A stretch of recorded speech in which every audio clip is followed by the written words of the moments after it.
What's going on YouTube? iDoc Life, also known as IDCL, here yet again, coming at you guys with a motherfucking first impressions for the full game of Tom Clancy's The Division. And first and foremost, I have to get this out of the way. This game is optimized beautifully, man. I just have to get this shit out of the way. Optimization is the one thing I look for in any game I play. That is the very first thing I look at. Does it run well? Because if it doesn't run well, who gives a shit about how good the story is because you can't play it properly? Who gives a shit about the gameplay mechanics because you can't move properly? You know what I'm saying? And for the most part, this game is optimized beautifully. Now I'm playing this game on a PC, and I'm using the FX-8350 CPU and a GTX 970 GPU, and everything has just been great with optimization so far in that respect. Now, I can max this game, but I want 60 frames. If I try to max this bitch, I'm gonna end up averaging 45 to 55 frames. And I don't want that. I want my shit to hit 60 on VSync and stay at that bitch no matter what happens on the screen, whether it be an explosion or gun battles that are fucking huge or flames flying across the screen or bitches shaking their ass in front of the screen. It doesn't matter. I want the shit at a constant 60. And I've tweaked my shit. Now I'm going with the high preset of the game, and that's when everything just runs perfect, at least for my GPU and CPU combination. I'm just really boggled sometimes because Ubisoft can drop shit that runs like bat shit, and then they'll drop something that just runs fucking excellent. Like Rainbow Six is another greatly optimized game, and then The Division turns out to be greatly optimized. And like I said, I'm running it on a high preset with the settings underneath tweaked. Basically, when you run your game on a preset, it's set through the texture. So whatever the texture is where everything else will follow. I have mine set to high, and then I go down and change shit, bring it up to ultra if I feel it need be to stay at that consistent 60. If it goes under 60 at any point, or under, say, 55 or whatever at any point, then that motherfucking setting is coming down. That's how I go through all my games. And even on high, the game looks fucking great.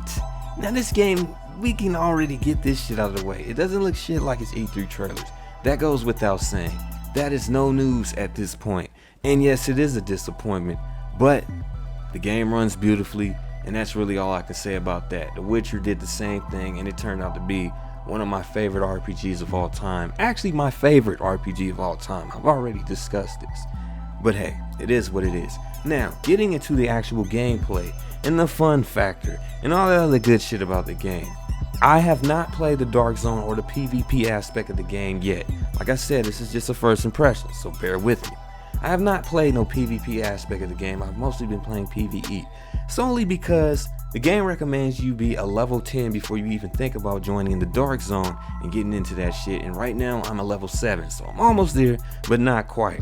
I've been playing a lot of PvE, and the game is turning out exactly how I expected. This game is really going to be decisive on whether or not you're getting it to play it solo or you're getting it to play with a crew or a squad. And I gotta tell you, the same way I felt in the beta, if you're getting this solo, you may end up fucking bored with the game.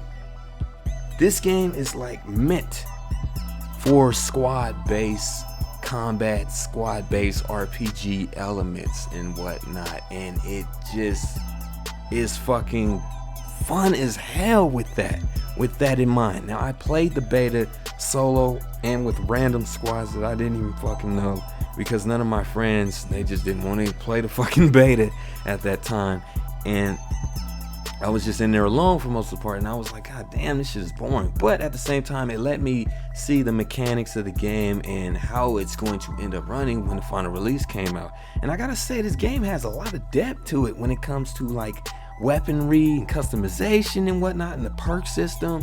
It's really in depth with that, and I'm really surprised by that, because I really just didn't fucking expect that. But now I'm starting to look at it from an MMO standpoint as well as a traditional RPG standpoint. Now they're both different. Just because massive multiplayer online is put in front of RPG, that doesn't mean it's just adding more players to an RPG game. There's a difference between RPG and MMO. And I feel like the Division takes a little bit of each and makes this little hybrid game out of it. And it comes out pretty good. But like I said, you have to play this with a squad. Now, getting the full game, my whole squad is here. And the shit is just 10 times more fun than it ever was with that beta. And the beta turns out to be an okay experience with me. But now it is really, really fun that I have the full game with my full squad. So my recommendation on that is if you plan on playing this solo, it still can be fun, but it's best played with a squad or a crew or some friends that you can enjoy the game with, talk about it, all the other good shit. Now, I got it yesterday at 9 p.m. Pacific time, which is 12 Eastern, so it evened out basically. Everybody got their shit at the same time. And I've been playing it ever since. I did run into one brick wall though that lasted for about an hour, which was the server issues, and I'm pretty sure many other people can tell you the same. I started getting Delta errors and a couple of more errors throughout that hour, and after the hour it cleared up. Now with Ubisoft and being on PC dealing with Uplay, I expected this shit. I just knew it was gonna happen because Ubisoft cannot launch a game without it fucking up at least a little bit. But I think they handled this better than I even expected. And I talk a lot of shit on Ubisoft over the past few years. I think they handled this a lot better than I expected, because after that hour of fuck ups, I've been having a real smooth experience with this game, and I've really been enjoying it. And I gotta say, man, this game is really starting to be the forefront of it looks like it's gonna be the forefront of what I play the most. There's always that one game that holds that little torch to where you're playing it more than anything else for a good amount of time. So with that being said, man, from the PvE aspect, the mechanics are great. I love the mechanics. I love the way the game implements its detail within its inventory system, its perk system, all that shit. Everything goes into account. All the damage points. It's a lot of depth to the game that I really didn't expect to be this crispin, you know what I'm saying? And I'm really enjoying that about the game. So for the most part, would I recommend this game? Yes, if you're playing it with the squad, I definitely would recommend it. Now, is this gonna be the game of the year?